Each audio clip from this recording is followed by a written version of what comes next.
2006 और 7।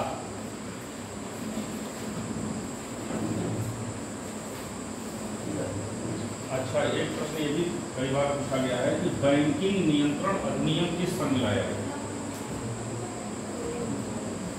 बैंकिंग नियंत्रण अधिनियम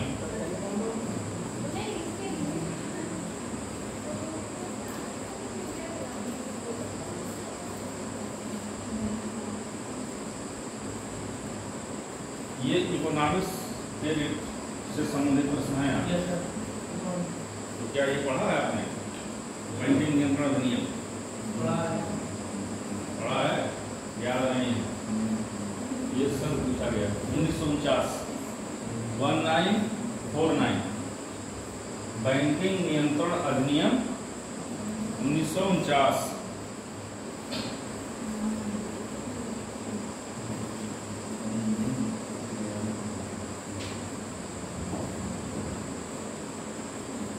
बीमा कंपनियों का राष्ट्रीयकरण कब शुरू किया गया? ये सारे प्रश्न पूछे गए हैं। जो भी मैं आपको बता रहा हूं ये सारे प्रश्न पूछे जा चुके हैं और ये आपको जानना चाहिए। बीमा कंपनियों का राष्ट्रीयकरण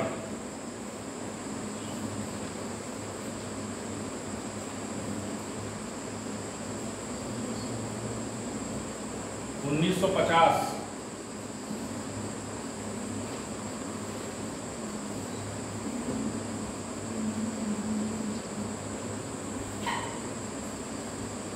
एसबीआई का राष्ट्रीयकरण,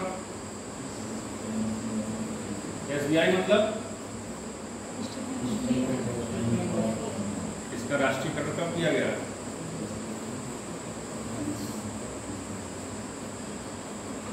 बताओ, कुछ भी बताओ, तो दिमाग में आ रहा है। तो बताओ 1956।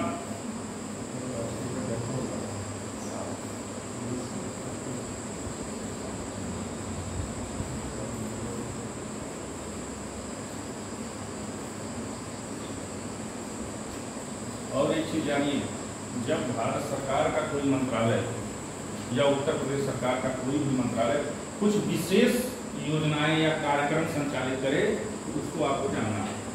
जैसे एक बार पूछा था, भारत को जानिए कार्यक्रम किस मंत्रालय ने शुरू किया है? भारत को जानिए कार्यक्रम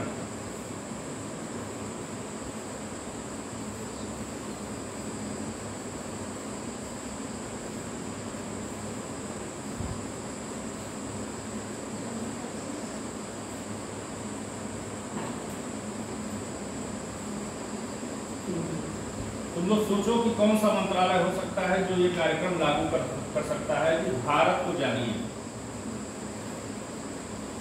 खुद सोचो।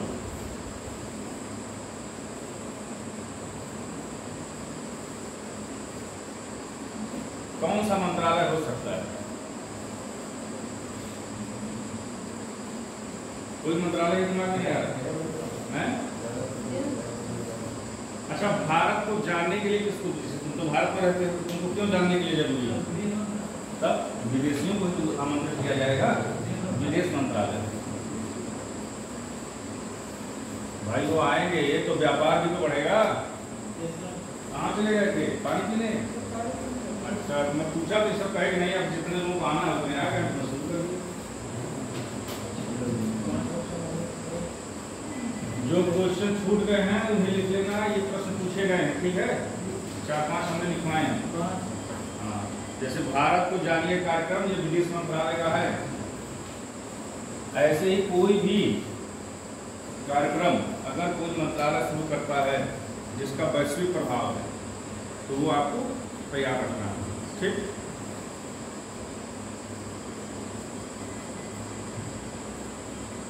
अच्छा, एक अभ्यास है सैन्य अभ्यास शक्ति,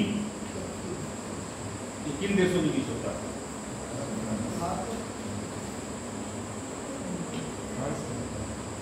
भारत और फ्रांस। यह द्विवार्षिक है, मतलब एक साल भारत में होगा, एक साल फ्रांस में होगा। तो इस बार नंबर है भारत का। अब एक बात है क्या कि शक्ति जो है बहुत फेमस है, तो सारे लोग जानते हैं, भारत और फ्रांस का सैन्य अभ्यास है शक्ति। जो नहीं जानते लिख लें। लेकिन पूछता क्या है कि कहां संपन्न हुआ। ये कल या परसों शुरू हुआ है, तो जगह पूछ लेता है। तो आपको इसका भी ध्यान रखना है,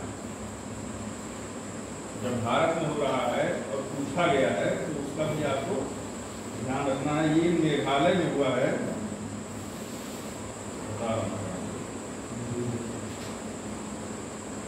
मेघालय के उमरोई, मेघालय के उमरोई में भारत और फ्रांस का सैन्य अभ्यास शक्ति लिखा है। तो याद है ये सब चीजें।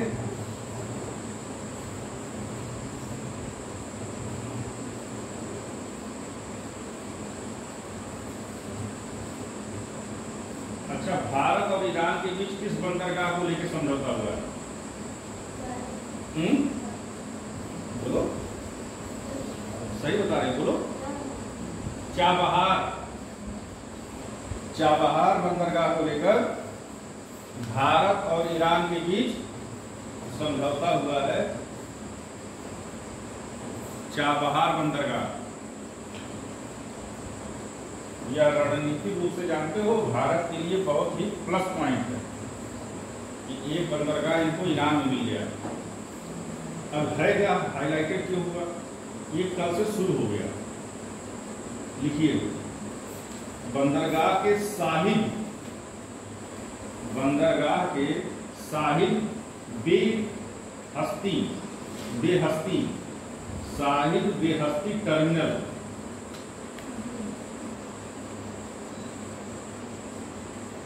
साहिल बेहस्ती टर्मिनल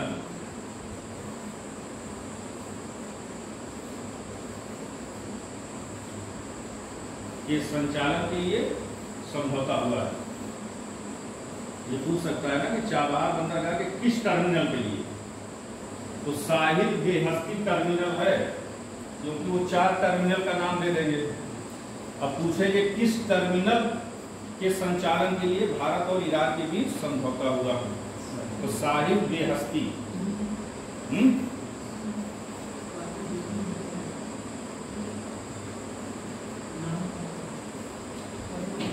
मैंने आप लोगों को बताया था ना कि जब भी कोई भारत का खिलाड़ी ग्रैंड मास्टर बने, जब भी कोई नया, तो उसका नाम आपको जानना है और किस क्रम का है। क्योंकि जब हम लोग देते थे उस समय हमको याद आ रहा है क्रम चलता था 23वां, 24वां, 25वां और एक बार 32वां पूछा। और आज कल जो एक लड़का बना है वो 50वें क्रम का बना है, 50वां ग्रैंड मास्टर बना है। तो उसका नाम मैं लिखवा रहा हूँ, लिख लीजिए, और आगे जो बने उसको आप अपडेट करिएगा। श्याम निखिल, श्याम निखिल,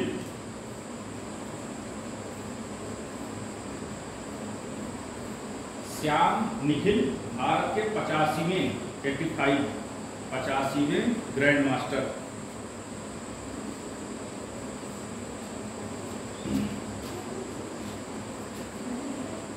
आओ बैठो, इधर चली जाओ।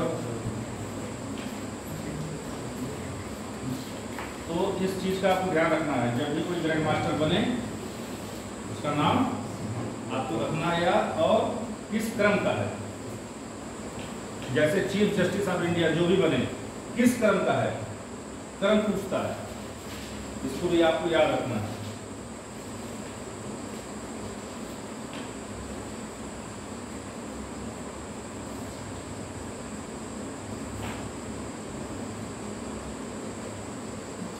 एक बार एक प्रश्न पूछा है, निम्नलिखित में से कौन उत्पादन सूचकांक में सम्मिलित नहीं? ठीक, ऑप्शन था विनिर्माण, खनन, विद्युत और निर्माण। ठीक, कौन उत्पादन सूचकांक में सम्मिलित नहीं है? तो मैं डायरेक्ट पहले लिखवा दे रहा हूँ, इसमें बहुत कंफ्यूजन रहता है। ठीक, ये उत्पादन सूचकांक में सम्मिलित है, उत्पादन सूचकांक में सम्मिलित है।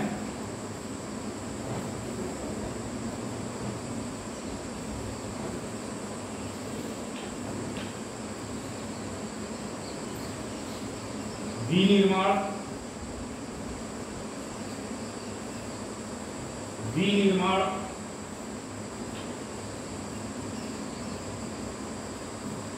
खनन,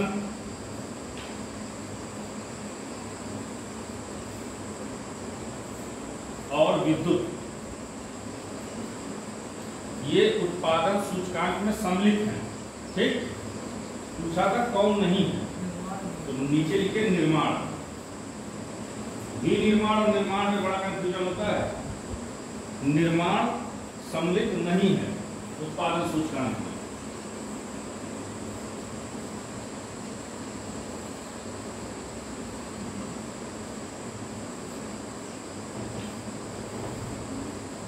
निर्माण जो है उत्पादन सूचकांक में सम्मिलित नहीं है।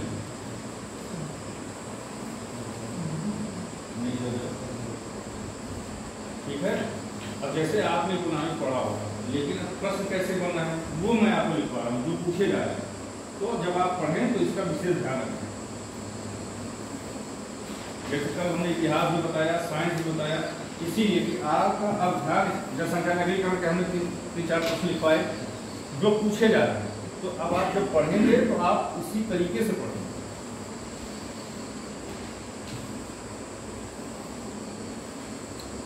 अब है, एक बार पूछा है कि NSSO द्वारा बेरोजगारी आकलन में किसका प्रयोग नहीं किया जाता।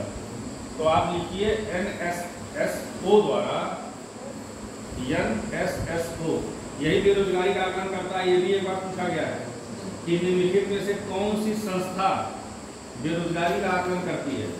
NSSO, ठीक है, NSSO द्वारा बेरोजगारी आकलन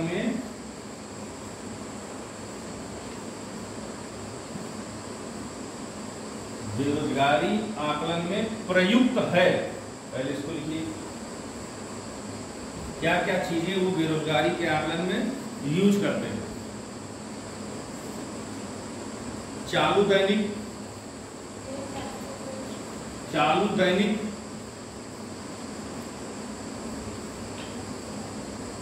साप्ताहिक,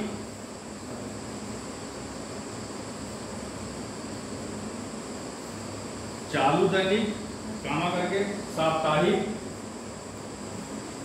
और प्रधान परिस्थिति, परिस्थिति है, परिस्थिति प्रधान परिस्थिति, ये 3 प्रयोग किए जाते हैं। ठीक है,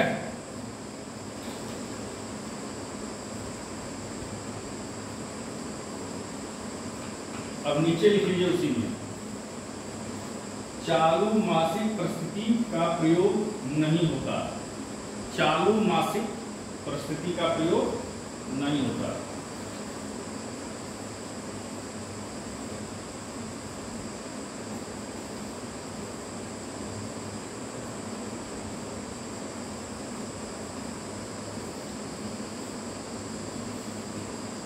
अब इसको ऐसे याद कर लो कि चालू लोग बेरोजगार नहीं होते, इसलिए चालू का प्रयोग नहीं होता है। बस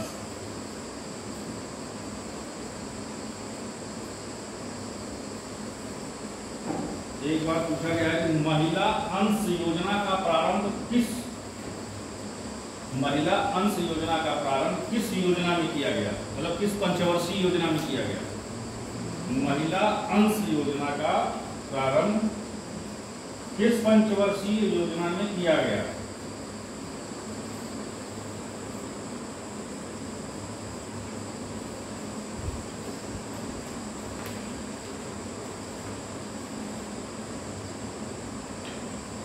इस योजना का नाम सुना है आप लोगों ने, महिला अंश योजना, 9वीं योजना।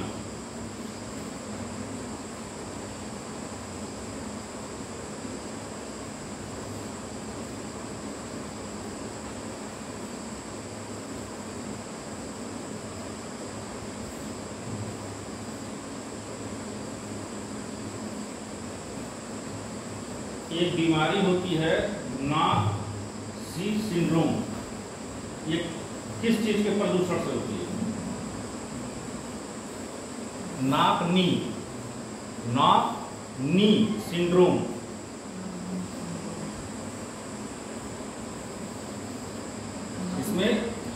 प्रॉब्लम आती है घुटने में, नाक नी सिंड्रोम। आगे डैश करके लिख लीजिए, नाक नी सिंड्रोम डैश फ्लोराइड प्रदूषण द्वारा, फ्लोराइड के प्रदूषण से होता है, फ्लोराइड प्रदूषण द्वारा।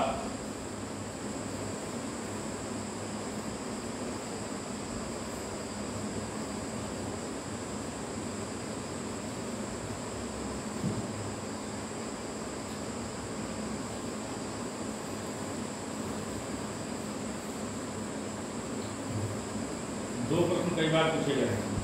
एक पूछा गया है कांसा, ब्रांज कांसा किसका मिश्र धातु है, कांसा। और एक बार पूछा गया है इसका क्या नाम है कि जस्ता किन दो धातुओं से मिलकर बना है, कांसा और जस्ता। तो कांसा लिखो, कांसा मिश्र धातु है।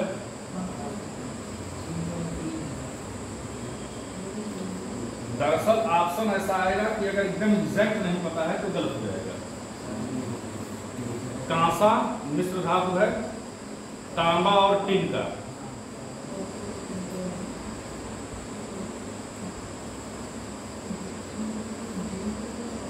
और जस्ता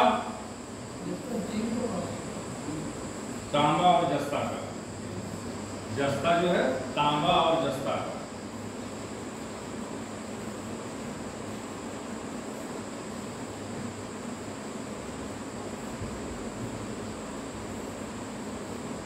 एक बार पूछा था, ऑप्शन दे दिया था हीरा, सोना, चांदी, पन्ना के निम्नलिखित में से कौन स्वतंत्र अवस्था में पाया जाता है।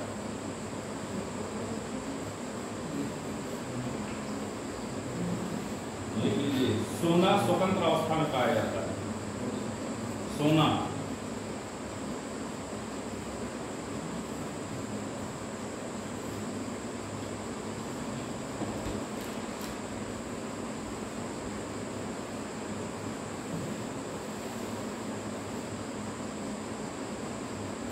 एक गैस होती है गैसोहाल, ये किनसे मिलकर बनती है, पूछा गया है कि गैसोहाल।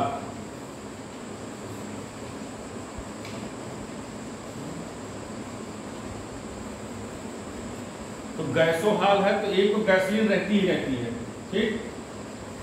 तो सब में ऑप्शन में गैसोलीन गैसोलीन गैसोलीन प्लस दूसरा देते जाते हैं, तो गैसोलीन प्लस एथिलीन। आप गैसोहाल लिखिए, बराबर करिए, और gasoline plus ethanol, sorry ethylene मैंने कहा नहीं, एथोनॉल प्लस एथेनॉल।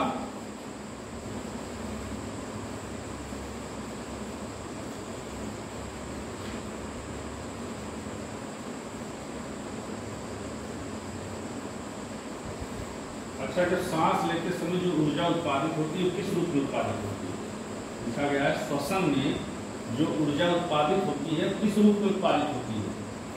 तो श्वसन में जो ऊर्जा उत्पादित होती है ATP, ATP adenosine triphosphate, ATP, ATP के रूप में होती है। श्वसन में ऊर्जा उत्पादित होती है एटीपी एडिनोसिन ट्राइफॉस्फेट।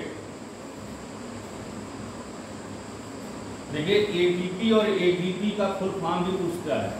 एटीपी का बता दिया मैंने, एडिनोसिन ट्राइफॉस्फेट, एडीपी का एडिनोसिन डाइफॉस्फेट।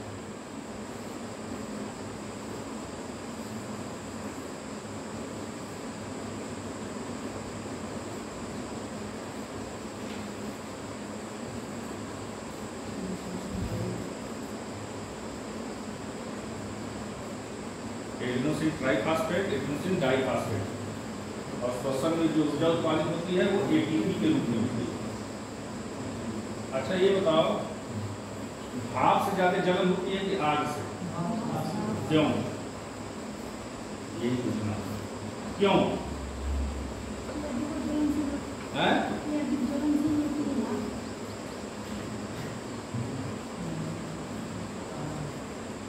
लिख लीजिए, भाप से अधिक ज्वलक महसूस होती है। यह लिख लीजिए लाइन, फिर आगे डैश करिए, कारण लिख पाऊंगा भी। भाप से जलन ज्यादा महसूस होती है, आग से उतनी नहीं होती है जितनी भाप से होती है।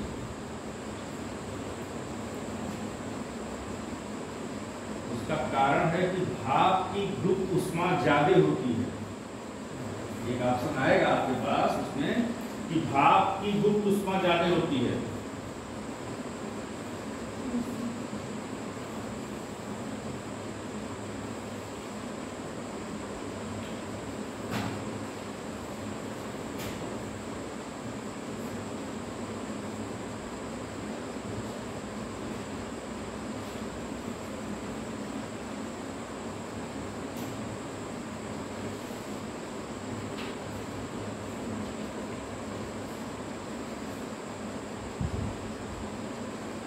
अच्छा बताइए, ओजोन परत किस मंडल में पाई जाती है?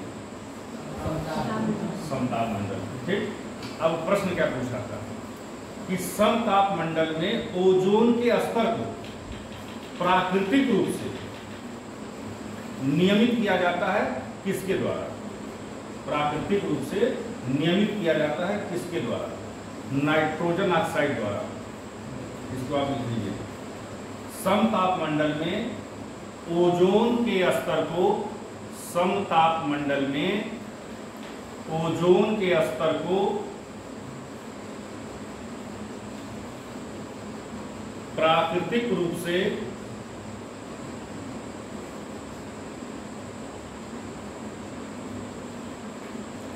विनियमित किया जाता है। डैश करके लिखे नाइट्रोजन डाइऑक्साइड। नाइट्रोजन डाइऑक्साइड द्वारा समताप मंडल में ओजोन के स्तर को प्राकृतिक रूप से विनियमित किया जाता है।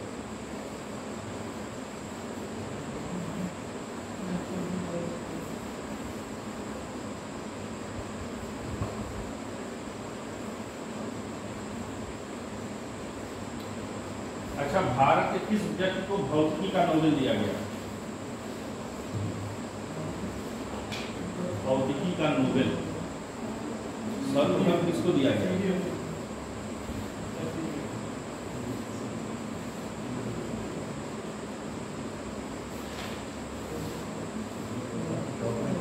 ये सन पूछा था, लेकिन मैं पूरा लिखवा देता हूं, ठीक है? आप लिखिए एस चंद्रशेखर, यस चंद्रशेखर। सन पूछ लिया था। देखो, एस चंद्रशेखर और सीवी रमन में बहुत कंफ्यूजन होता है। एस चंद्रशेखर डैश करिए, लिखिए भौतिकी का नोबेल। भौतिकी का नोबेल ब्रैकेट में लिखिए ब्लैक होल। ब्लैक होल पे कार्य करने का मिला था इनको। भौतिकी का नोबेल ब्रैकेट में लिखिए ब्लैक होल, ब्रैकेट बंद करिए, 1983। एस चंद्रशेखर ब्लैक होल की खोज के लिए भौतिकी का नोबेल 1983।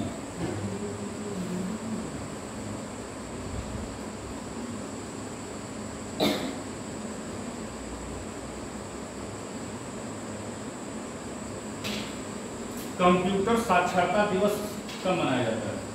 पूछा गया प्रश्न है। दिवस तो तुमको खुद लिखवाया गया होगा। कंप्यूटर साक्षरता दिवस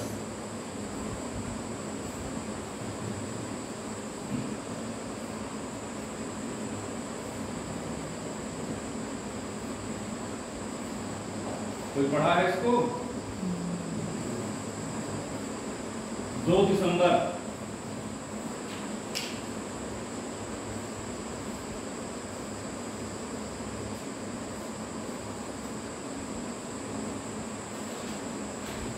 आरडीएक्स बहुत विस्फोटक होता है ना, पूछा था आरडीएक्स का आविष्कार किसने किया?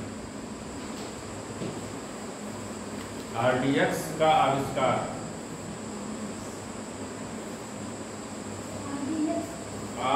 RDX। ये बहुत ही विस्फोटक होता है।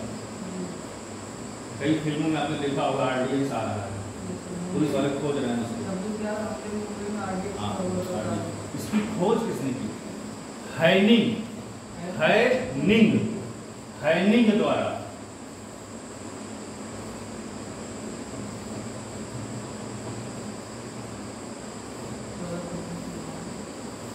अच्छा, राष्ट्रीय विज्ञान दिवस कब मनाया जाता है?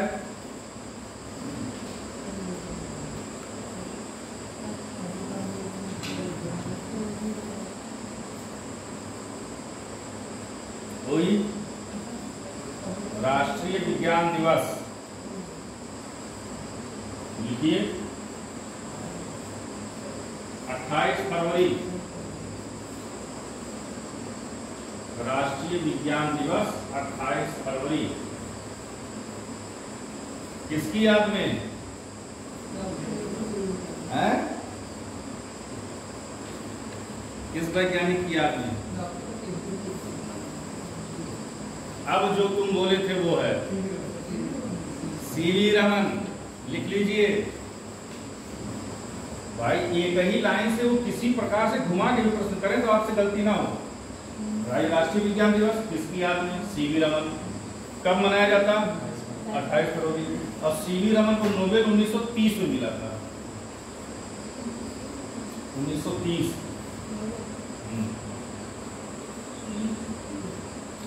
अच्छा, भारत में सबसे पहले नोबेल किसको मिला? कब मिला और किस लिए मिला? हाँ, कब मिला था? यह भी पूछा गया है, तो लिख लीजिए। देखिए, ये इसमें नहीं है, लेकिन एक बार पूछा गया है, हमें याद आ गया। रविन्द्रनाथ टैगोर सबसे पहले पाए थे गीतांजलि के लिए।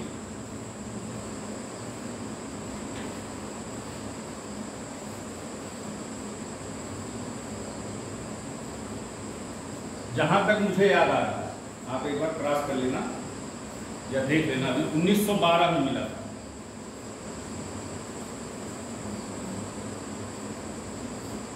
कंप्यूटर चैंपियन देखो भाई, कब मिला था? शायद 1912 है।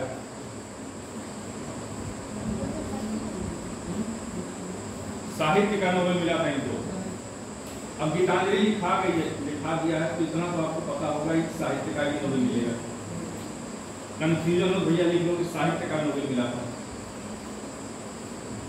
मान लीजिए क्वेश्चन बनाया दिया नए प्रकार से कि भारत में सर्वप्रथम किस क्षेत्र में मिला था, तो साहित्य हुआ ना। आप चाहो तो लिख लो साहित्य।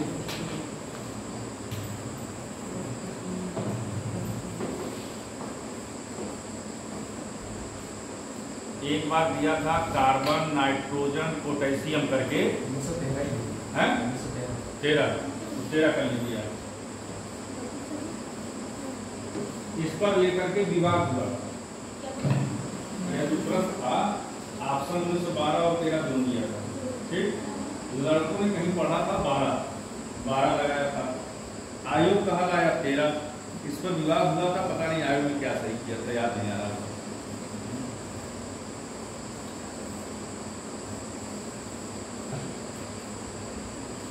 तो आप डायरेक्ट लिख लीजिए, कार्बन जो होता है सर्वाधिक यौगिक का निर्माण करता है। कार्बन सर्वाधिक यौगिक का निर्माण करता है।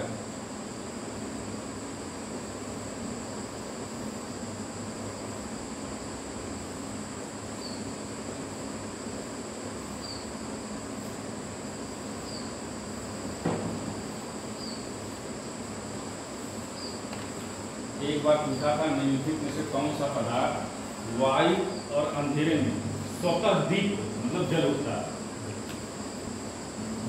स्वतः जल उठता है। आप लिख लीजिए श्वेत फास्फोरस। श्वेत फास्फोरस डैश कर लीजिएगा, तब लिखिएगा।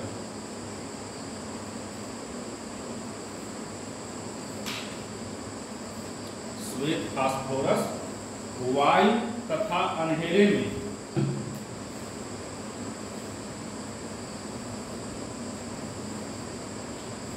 वायु तथा अंधेरे में स्वतः दीप्त हो उठता है। इसको पूछने के कम से कम 6-7 बार पूछा गया है। स्वतः दीप्त हो उठता है।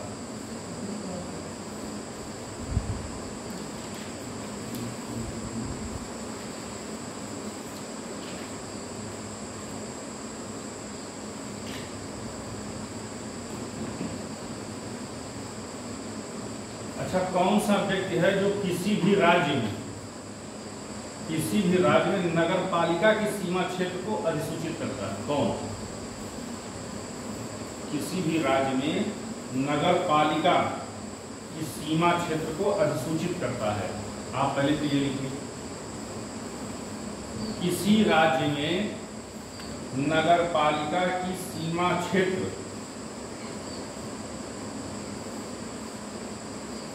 किसी राज्य में नगर पालिका का सीमा क्षेत्र अधिसूचित करता है।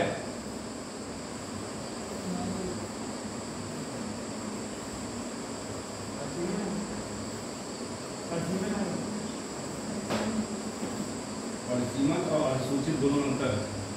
अधिसूचित करता है राज्यपाल। यह प्रश्न लोअर 2015 में से पूछा गया।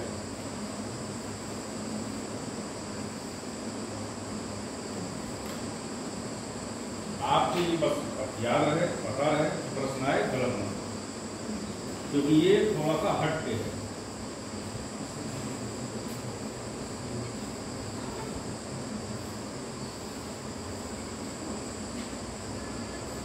जो भारी पानी होता है, भारी पानी, उसका सूत्र क्या है?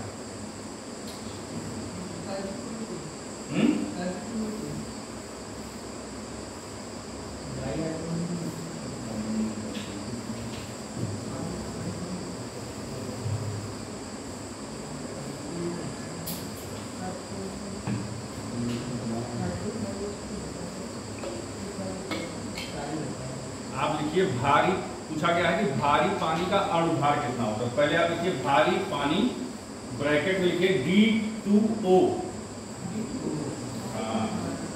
याद आया? भारी पानी लिखिए, फिर ब्रैकेट में लिखिए D2O। O मतलब ऑक्सीजन है। D2O का अणुभार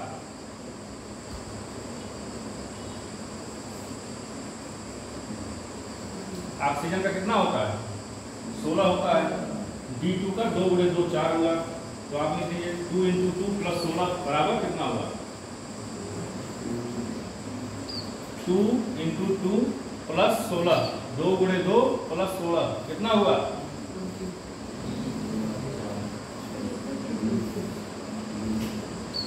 कितना हुआ?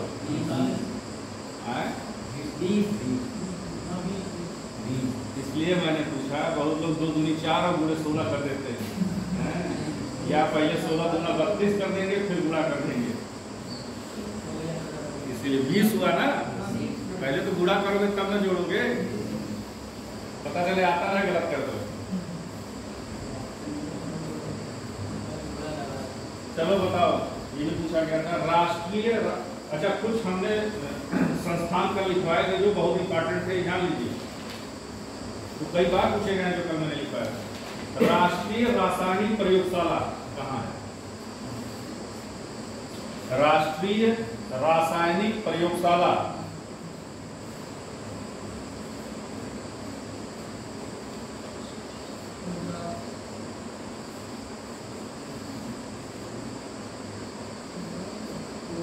कहाँ है?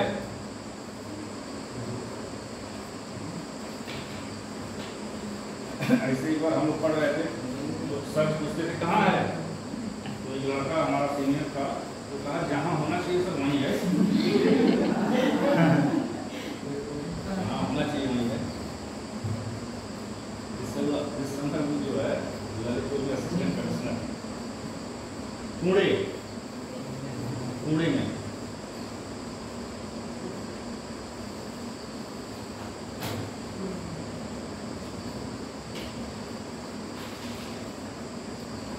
एक बार पूछा गया कि मोन्टेक्स परीक्षण किस बीमारी से होता है, मतलब किससे संबंधित है? मोन्टेक्स परीक्षण।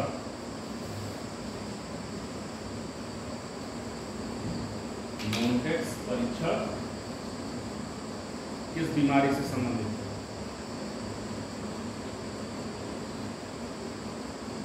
जैसे अभी आपको टाइफाइड हो जाए तो कौन सा डॉक्टर जांच लिखता है? जैसे टाइफाइड तो सामान्य है, आप लोगों को पता ही होगा, जब बुखार कई दिन तक होता है तो टाइफाइड में कन्वर्ट हो जाता है। तो डॉक्टर उसकी जांच के लिए क्या लिखते हैं, कौन सा ब्लड टेस्ट लिखते हैं? तो जानना चाहिए था। वीडाल टेस्ट लिखते हैं, वीडाल टेस्ट लिखते हैं उसके लिए। क्या बताया अभी मैंने? टाइफाइड के लिए, ठीक। के लिए मान लीजिए पूछिए टाइफाइड के लिए कौन सा, या वीडाल टेस्ट किससे संबंधित है? मोन्टेक्स परीक्षण।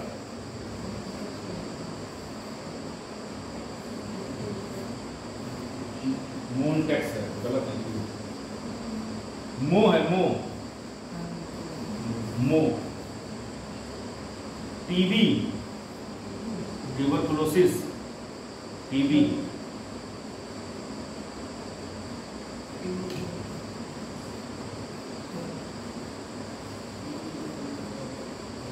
एक इतिहास का प्रश्न था, पूछा था कि भारत का प्रथम अस्पताल एवं औषधि विभाग,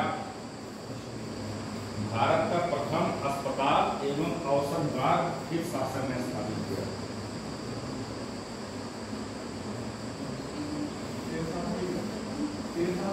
लिख लीजिए, अशोक। यह इतना लड़ाई लड़ा था, इतने लोगों की हत्या किया था, बाद में सुधर गया था। भारत का प्रथम अस्पताल और औषधि विभाग की स्थापना अशोक।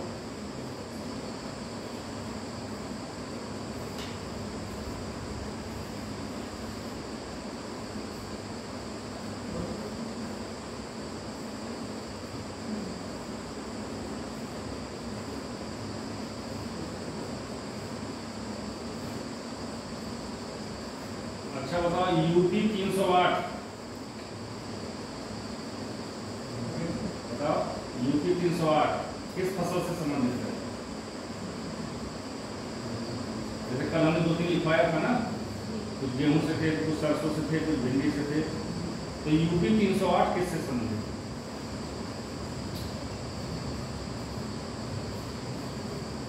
देखो, जब सीजन शुरू हो तो इसका तुम लोग को ध्यान रखना है। अगर न्यूज़पेपर में आए हैं कि सरकार इसको बढ़ावा दे रही है, यूपी 308 या जो कल हमने लिखाया, या कुछ और नई चीज आ जाए, उसको लिख लेना। यह यूपी 308 इसमें बहुत चर्चा में था, गेहूं से संबंधित, गेहूं का है, इसकी उपज बहुत अच्छी होती थी। तो इसका ध्यान रखिएगा, यदि सरकार ऐसा कुछ करती है, लाती है, उसका प्रचार प्रसार होता है, तो आप लोग कर लीजिएगा कि वो किससे संबंधित है। यूपी 308 गेहूं से।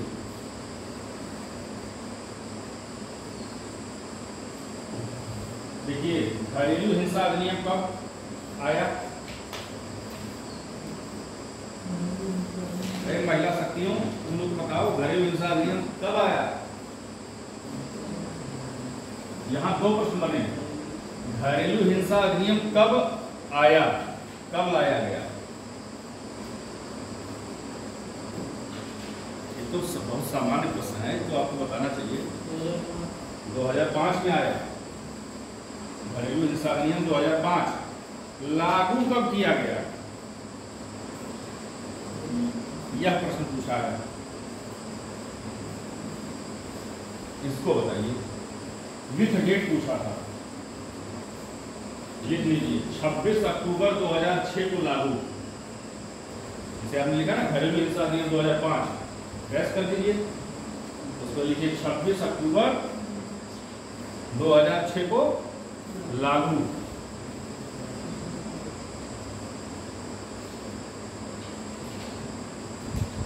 अब बहुत आसान प्रश्न है। पंडित दीनदयाल पशु चिकित्सा विश्वविद्यालय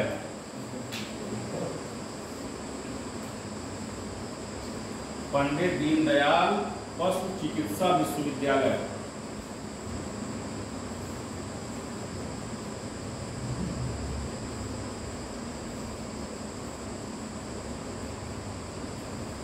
देखो हमारा यही लक्ष्य है, 2-3 दिन जो बचे इसमें ज्यादा से ज्यादा तुमको वो प्रश्न लिखवा दिए जाए जो बार बार पूछे गए, ठीक है?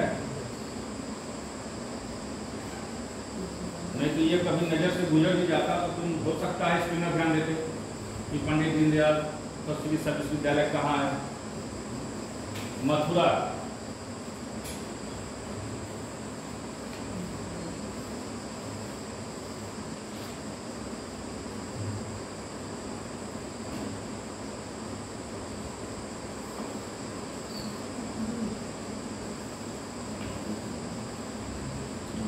लिखिए ब्लड कैंसर के उपचार में, ब्लड कैंसर के उपचार में, ब्लड कैंसर के उपचार में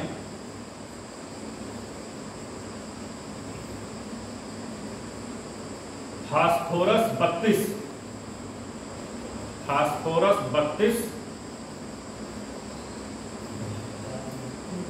और कोबाल्ट 60 फास्फोरस 32 और कोबाल्ट 60 का प्रयोग होता है।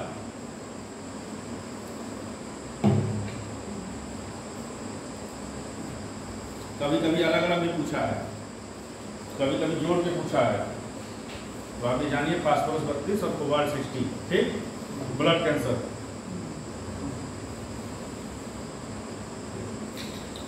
अच्छा, स्वराज पार्टी का गठन कब और किसने किया था?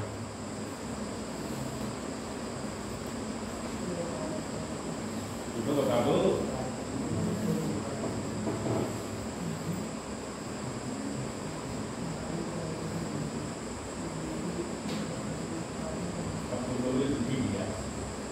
चलो लिखो, स्वराज पार्टी का गठन,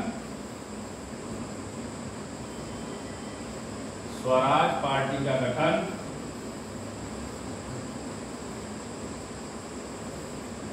1923 में,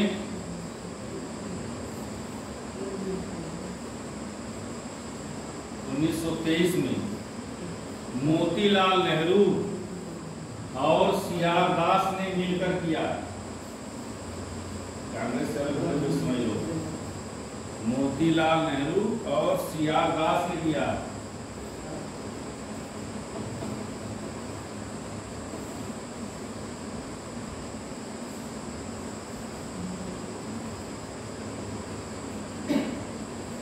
जो जलियांवाला बाग हत्याकांड था उसके विरोध में किसने नाइटहुड की उपाधि दी?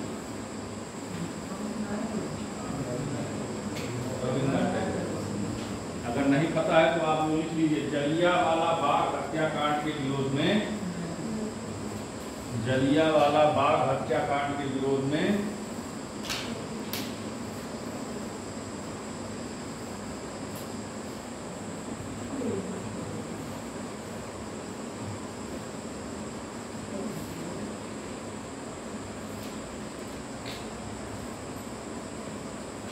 रविन्द्रनाथ टैगोर ने नाइटहुड की उपाधि वापस की थी।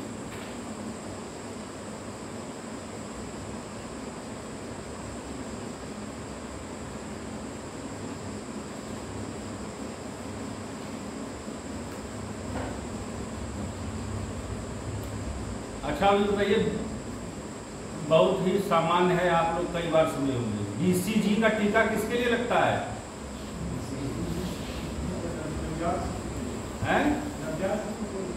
किसके लिए लगता है? ये तो खूब सुने होंगे तुम लोग, इसीलिए मैं पूछा हूं ना।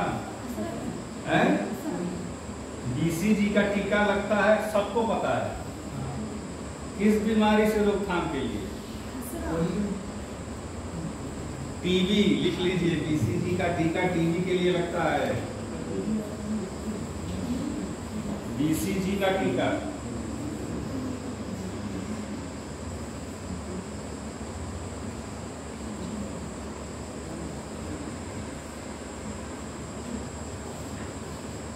जो सहकारी समितियां गठित होती हैं उसके लिए न्यूनतम कितने सदस्य होने चाहिए? लिखा गया प्रश्न है, सहकारी समिति के लिए मतलब सहकारी समिति के गठन के लिए न्यूनतम सदस्य संख्या।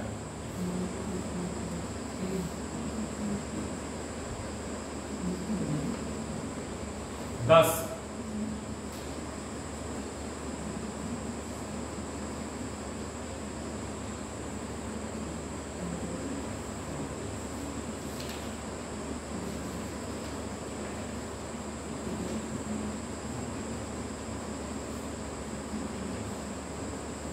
और वहीं नीचे लिख लीजिए सहकारी समिति के निदेशकों की अधिकतम संख्या।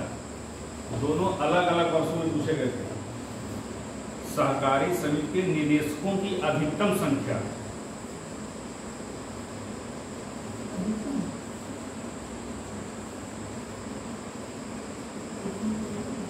निदेशकों की अधिकतम संख्या 21।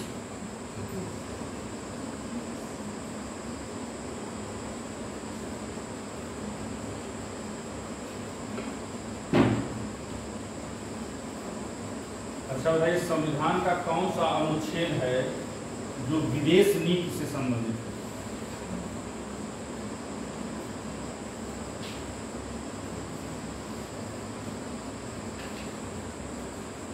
संविधान आप लोगों ने बहुत मन से पढ़ा होगा।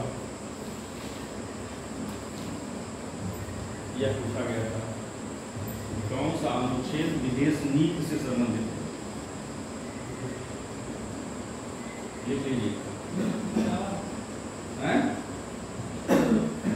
51 अनुच्छेद 51।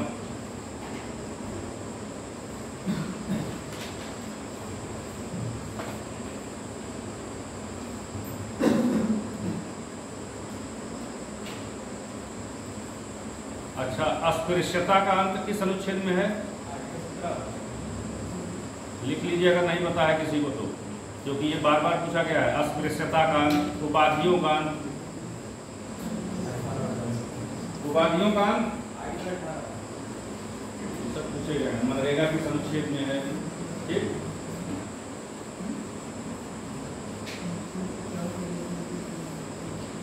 अब कठिन आर्टिकल जो पूछा गया था वो बताइए।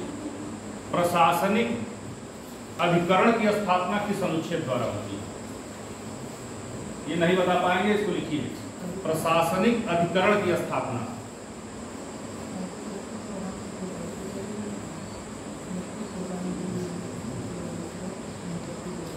प्रशासनिक अधिकरण की स्थापना 323A। 323A।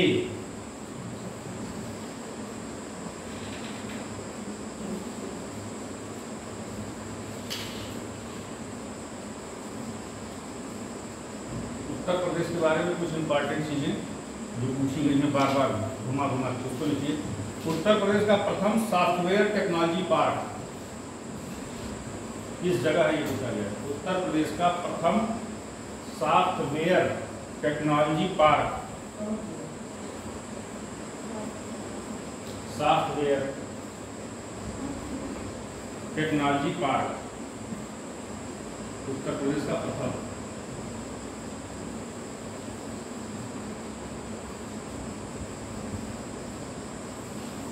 गौतम बुद्ध नगर,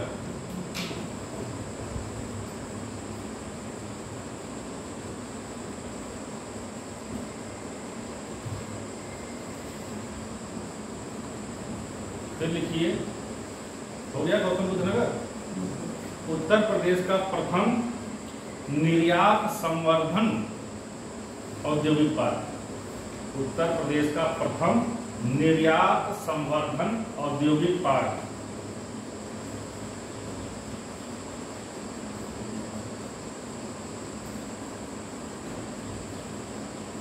उत्तर प्रदेश का प्रथम निर्यात संवर्धन औद्योगिक पार्क।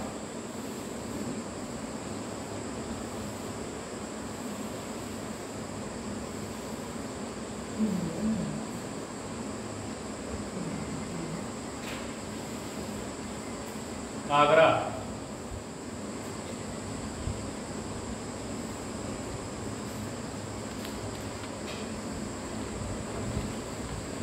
देखिए, पंचवर्षीय योजनाओं से उत्तर प्रदेश के बारे में कुछ प्रश्न पूछे गए हैं बार बार।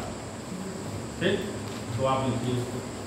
उत्तर प्रदेश का उच्चतम औद्योगिक वृद्धि दर, उत्तर प्रदेश में उच्चतम औद्योगिक वृद्धि दर,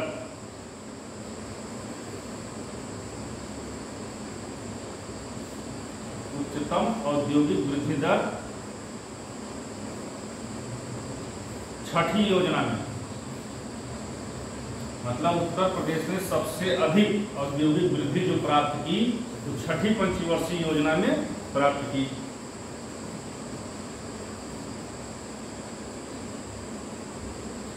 और सर्वाधिक आर्थिक वृद्धि, अगला लिखिए, सर्वाधिक आर्थिक वृद्धि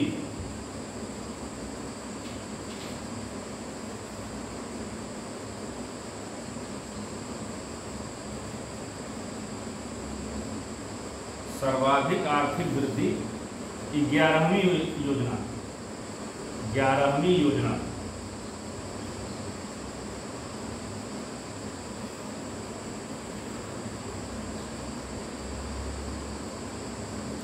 और नकारात्मक वृद्धि 9 से नकारात्मक है, 9 से 9वीं योजना है। नकारात्मक वृद्धि 9वीं योजना।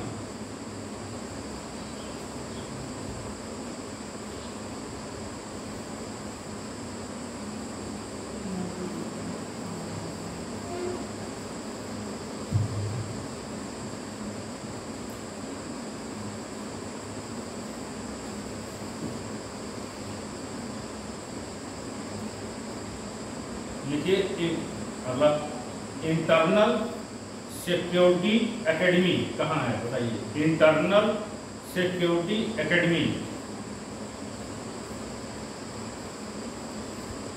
इंटरनल सिक्योरिटी एकेडमी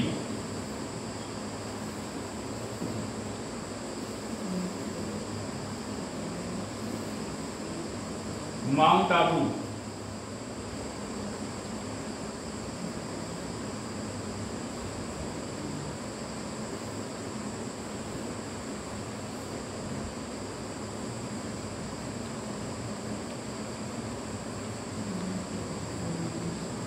एक बुक है जो बहुत महत्वपूर्ण है, कई बार पूछी गई, लिख लीजिए।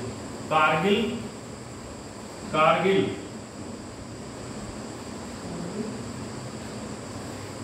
हल्का सा डैश करिए, फिर लिखिए टर्निंग। कारगिल हल्का सा डैश करिए, लिखिए turning the tide, tide, turning the tide, Kargil turning the tide. ये बुक है मोहिंदर पुरी की, Kargil the turning tide, Mohinder Puri द्वारा लिखी गई है।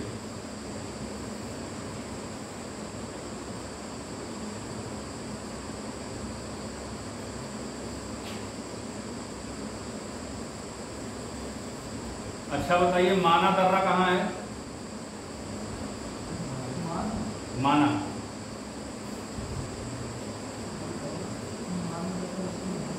लिख लीजिए। ये 3 दर्रे हैं जो बार बार पूछे जाते हैं घुमा के। माना, माना दर्रा उत्तराखंड, माना दर्रा उत्तराखंड।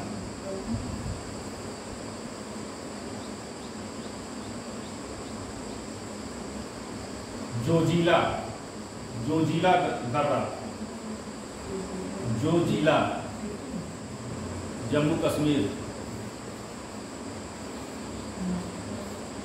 जोजिला।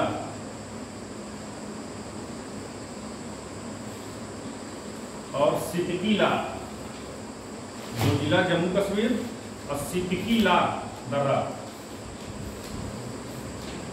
सितकीला दर्रा हिमाचल। ये मिलाने के लिए आए हैं कई बार।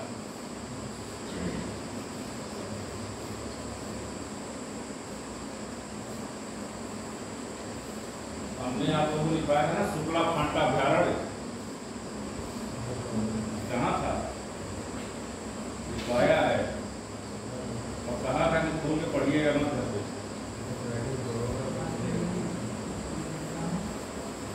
सर बताओ नेलांग घाटी कहाँ, लिख लो नेलांग घाटी, नेलांग घाटी।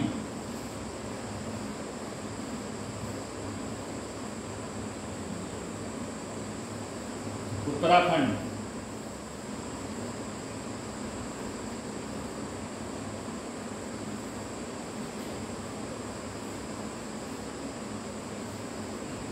देखो विश्व भूगोल से कुछ ऐसे प्रश्न जो बार बार इधर उधर करके पूछ लेते हो, जैसे तूफान, जैसे मैंने कल आप लोगों को लिखा था किलिमंजारो पर्वत और टक्का लामा ये सब कहाँ है, ऐसे तूफानों के बारे में पूछते हैं, ये कहाँ चलती है। ठीक, तो आप लिख लीजिए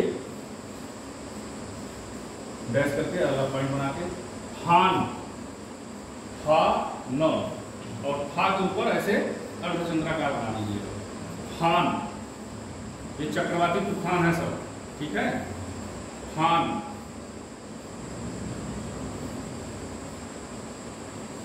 उसके आगे डैश करके लिख लीजिए आल्पस पर्वत, वहां चलती है ये, हान।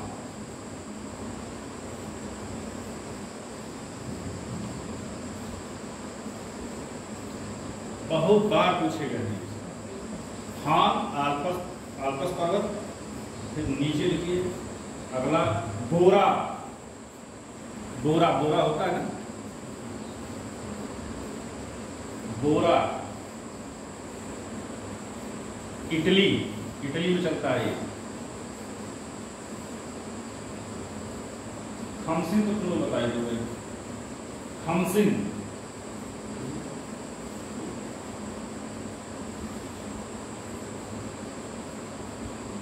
खमसिन ये मिस्र में चलता है।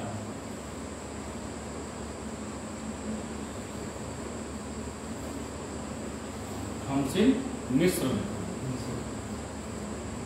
और मिस्ट्रल, मिस्ट्रल, मिस्ट्रल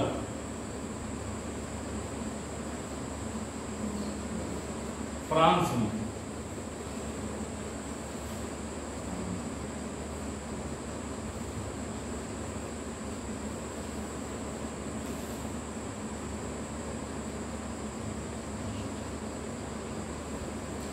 एक बार प्रश्न पूछा था कि क्षेत्रफल के आधार पर झीलों का सही क्रम क्या है, क्षेत्रफल के आधार पर झीलों का सही क्रम क्या है। तो 3 झील दिया था चारों ऑप्शन में, किसी को कभी पहले कर दिया, कभी जैसे मान लो पहले कर दिया बैगाल, फिर विक्टोरिया, फिर सुपीरियर, फिर कभी दूसरे में कर दिया सुपीरिया, बैगाल, विक्टोरिया।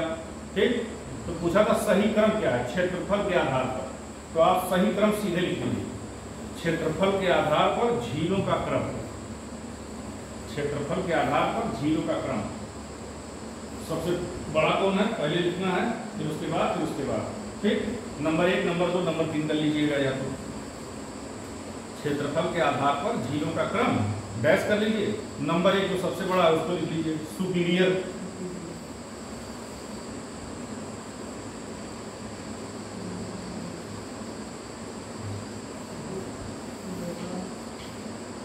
नंबर 2 विक्टोरिया,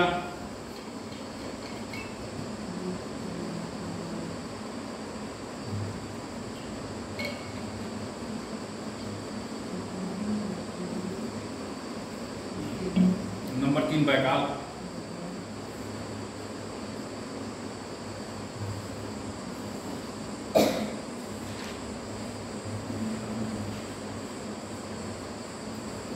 अब नीचे लिखिए बंदरगाह और बेस,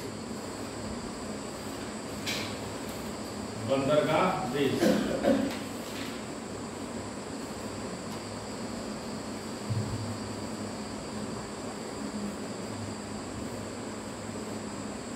रॉटरडम, रॉटरडम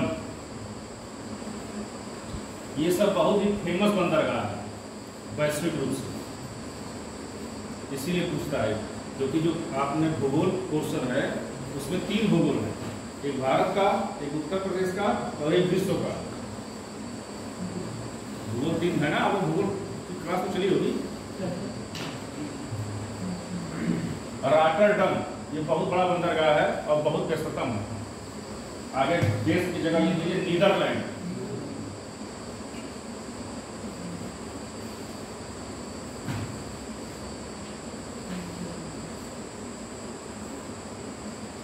अगला लिख लीजिए मांटेवीडियो। मांटेवीडियो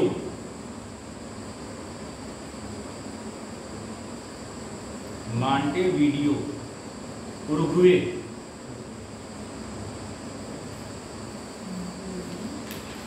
उरुग्वे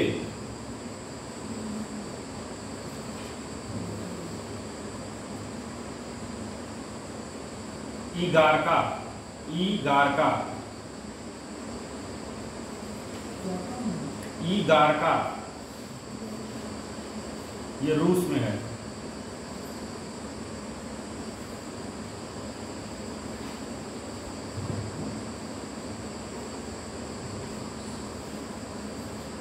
ईगारका रूस में। ठीक, अब अगला पॉइंट आप लिखिए, ये बता दीजिए, आवश्यकता आपको पता ही। एनु जनजाति कहाँ पाई जाती है? एनु जनजाति नहीं पता तो लिख लीजिए एनु। एनु एनु जनजाति। आगे डैश कर लीजिए जापान। जापान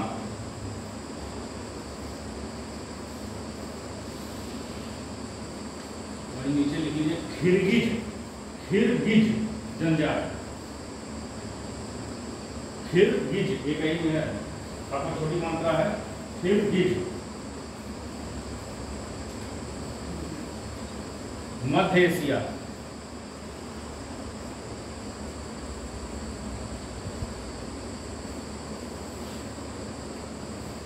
एक बार एक प्रश्न पूछा गया कि किस दर्रे से होकर के लेह जाने का मार्ग है? लद्दाख लेह है ना, लेह जाने का मार्ग किस दर्रे से है? लिख लीजिए लेह जाने का मार्ग,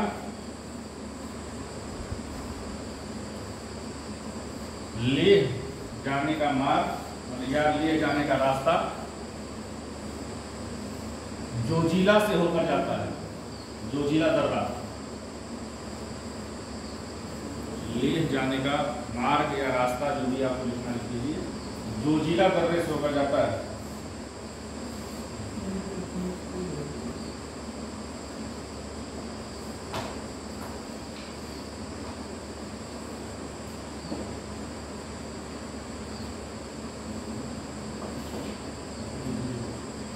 अच्छा बताइए, भारत में जो नवीनतम चट्टान प्रणाली है उसको क्या कहते हैं? प्राचीनतम और नवीनतम दोनों बताइए।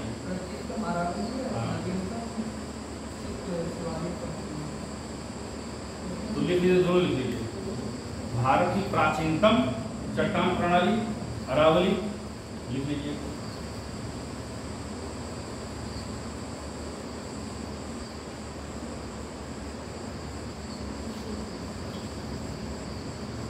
प्राचीनतम चट्टान प्रणाली गैस अरावली।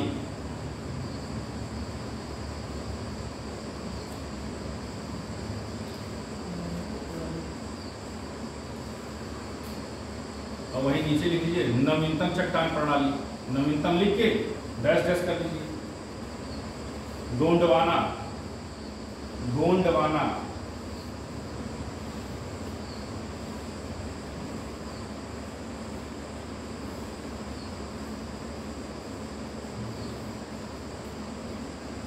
प्राचीनतम अरावली, नवीनतम गोंडवाना। आप चाहो तो वहीं ब्रैकेट में लिख लो जो मैंने लिखा था, ADKVG। यह क्रम है भारत की चट्टान प्रणाली का, चाहे जितना घुमा के पूछ ले या कौन सा सही है। तो ADKVG या लिखिए, capital A, capital D,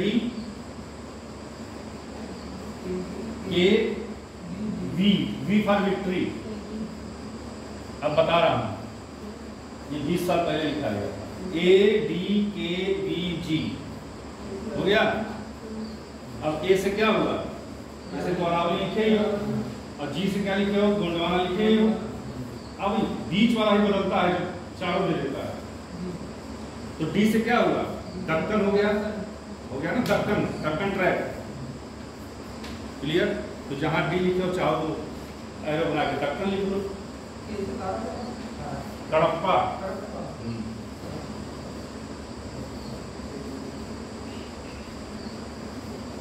B से बिंद हो गया। बस अब चाहे जैसे ये पूछें, चाहे जितना घुमा दे कठिन, केवल इतना याद रखना ए, और जहाँ 4 बार पढ़े तुम ए डी के बी जी, क्योंकि अरावली और गोंडवाना तो तुमको पता है, ए जी पता है, डी के बी, ए डी के बी जी, बस। जैसे हमने बौद्ध संगीति का बताया था, जब आपको याद हो जाएगा आप कभी नहीं गलत करेंगे। रबपक अका अक कहाँ हुआ और कौन शासक था, ये मैंने लिखवाया आपको। रबपक अका अक, कभी भी बौद्ध संगीति आपकी गलत होगी ही नहीं। र ब प क मैंने लिखवाया है, और उसके नीचे हमने लिखवाया अका अक। र से राजगिरी, ब से वैशाली, प से पाटलिपुत्र, र ब प क बचा, क से कुंडल, अका अक में मैंने लिखवाया अजातशत्रु, कालासुर, अशोक, सब लिखवाया है। आप लोगों ने बस कष्ट करके इसको देखा नहीं है, तो थोड़ा कष्ट करिए, देखिए, ठीक है। देखिए कुछ प्रमुख घासें हैं जो कहाँ पाई जाती हैं, वो लिख लीजिए, जो बार बार पूछा जाता है। घास, क्षेत्र, एक तरफ घास, एक घास ही होती है ना सामने, घास और क्षेत्र।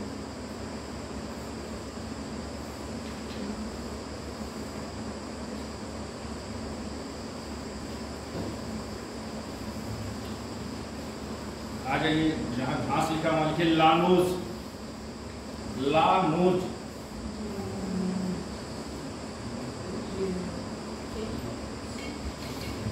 लानोज, ये दक्षिणी अमेरिका में है। देखिए उत्तरी दक्षिणी में बहुत कंफ्यूजन है। लानोज दक्षिणी अमेरिका, द करके शून्य करके अमेरिका लिख लो, दक्षिणी अमेरिका। तो लानोज कहाँ पाई जाती है? ये जब तक 10-20 बार नहीं पढ़ेंगे ना, एग्जाम में गलती हो जाती है। लानोज दक्षिणी अमेरिका। प्रेयरीज कई बार पूछा गया है, प्रेयरीज, प्रेयरीज, प्रेयरीज उत्तरी अमेरिका।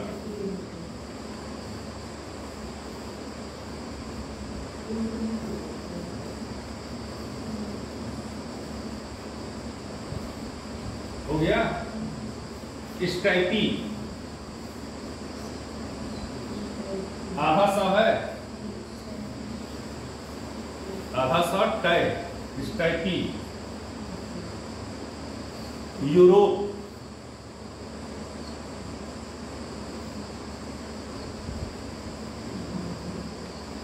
वेल्ड, वेल्ड, वे आधा ला द, वेल्ड। दक्षिण अफ्रीका,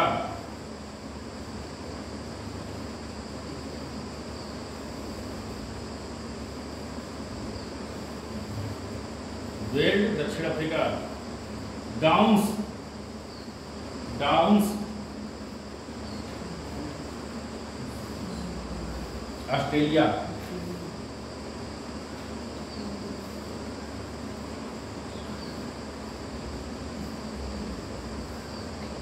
इसको हमने उस समय कैसे याद किया था?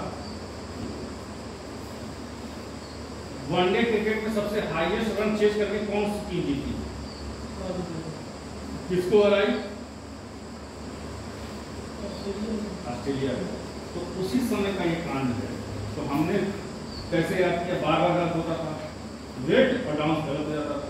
तो हमने याद किया कि अफ्रीका ने ऑस्ट्रेलिया को वेल्ड करके, अफ्रीका ने वेल्ड करके ऑस्ट्रेलिया को डाउन कर दिया। हमने ये बनाया कि अफ्रीका ने वेल्ड करके ऑस्ट्रेलिया को डाउन कर दिया। तो ऑस्ट्रेलिया डाउन हो गया और वेल्ड हो गया अफ्रीका।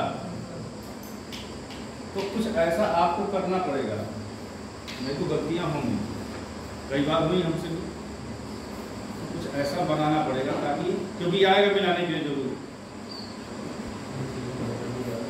बेल्ट कभी ऑस्ट्रेलिया हो जाएगा आपका और कभी जो है अफ्रीका हो जाएगा।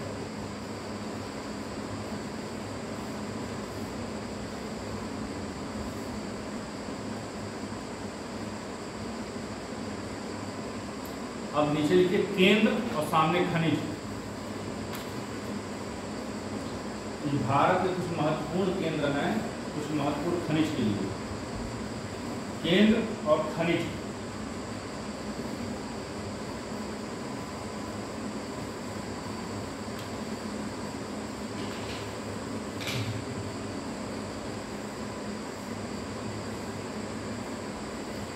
माकूम, माकूम, माकूम,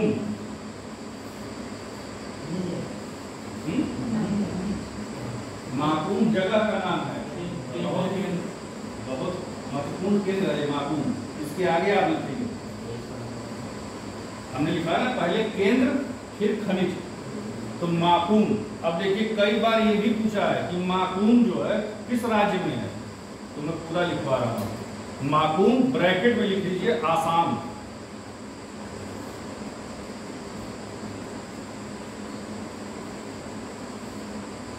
यह जो आप लिख रहे हैं प्रश्न, इसको 2-3 प्रकार से पूछा गया है। पहले पूरा आप लिख लीजिए। माकूम हो गया, कहाँ है ये? केंद्र, वो खनिज में आ जाइए। कोयला के लिए कोयला लिखिए।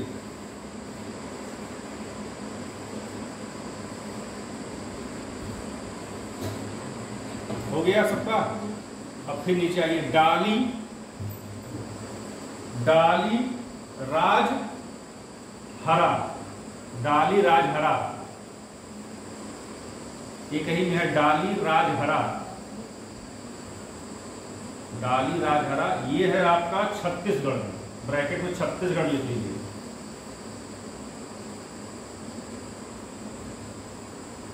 लोहा,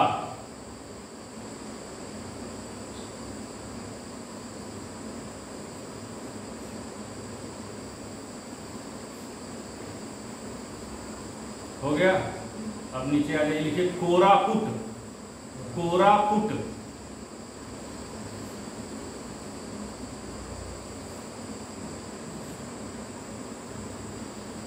उड़ीसा,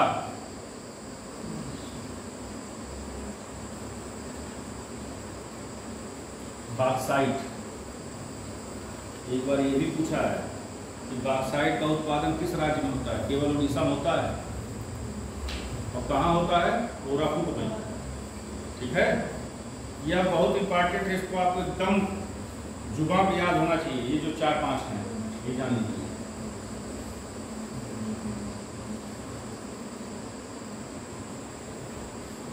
कोरापुट हो गया। किसके लिए फेमस है? कहाँ है? क्लियर।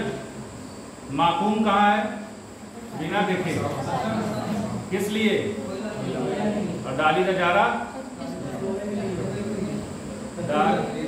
है लोहे के लिए। कोयला कहाँ बोल रहे हैं? इसीलिए पूछा, कम से कम दिमाग में रहे, इसको आपको पूरा याद रखना है। कई प्रकार से इसमें प्रश्न बने हैं। चित्रदुर्ग, अगला उसी में लिख लो, चित्रदुर्ग।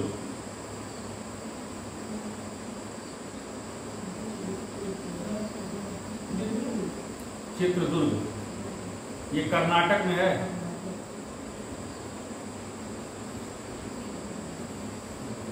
किसके लिए फेमस? मैग्नीज।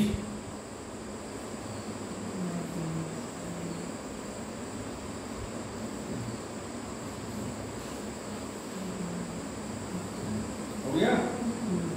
इसको एक बार आप फिर से ध्यान से देख लीजिए पूरा, पहला दूसरा तीसरा जो चारों हैं, एक बार ध्यान से जरूर कंसंट्रेट करिए।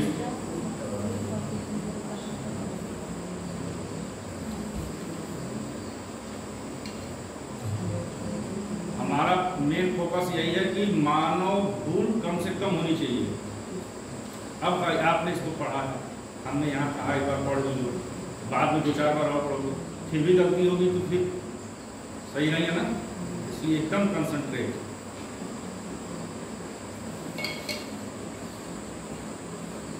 अच्छा ये बताइए, सर्वाधिक जैव विविधता, सर्वाधिक जैव विविधता किस प्रकार के वन में पाई जाती है? कई बार पूछा गया।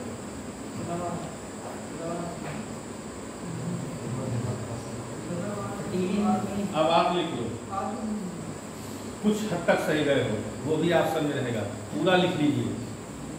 सर्वाधिक जैव विविधता, सर्वाधिक जैव विविधता लिख के डैश करिए।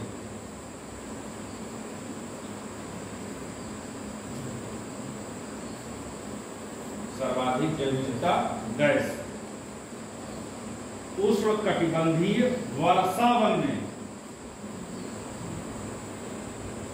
उष्णकटिबंधीय वर्षा वन,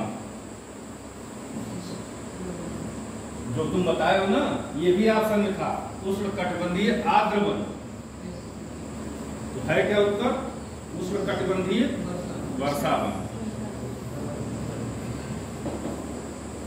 ऑप्शन बहुत कठिन दे देते हैं ना, जिसे दे देंगे उष्णकटिबंधीय, कटिबंध हटा दिए, उष्ण वर्षा वन कर दिए, समशीतोष्ण कटिबंधीय वर्षा वन कर दिए। तो यहाँ क्या है कि ऑप्शन से प्रश्न कठिन होते हैं, ऑप्शन से आपको सोचने के लिए बाध्य कर दिया वो। अब आपको पूरा निकाल करना कि एग्जैक्ट लाइन क्या है, तो यहाँ गलती नहीं होनी चाहिए, ठीक है। पूरा प्रयास है, कोशिश यही है कि ज्यादा से ज्यादा प्रश्न आपको मैं लिखवा दूं जो बार बार पूछे जा रहे हैं।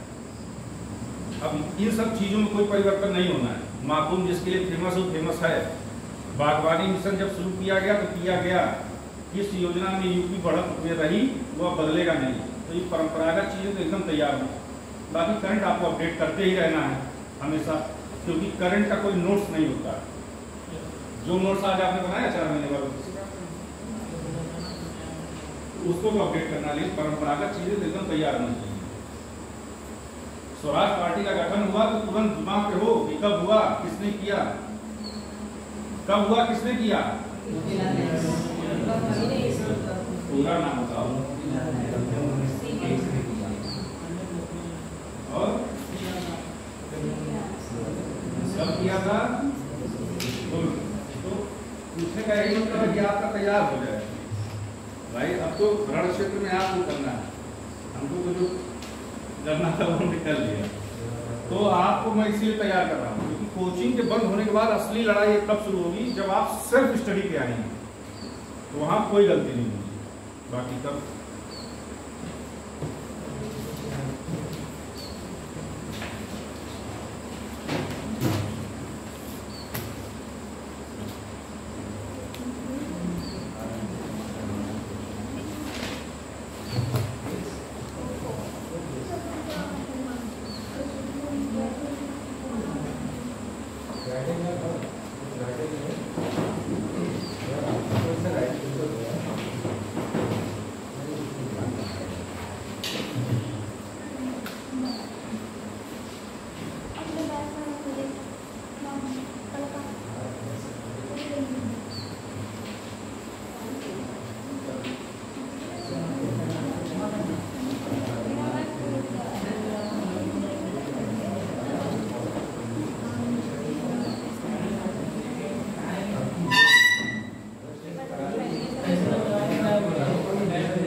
One minute.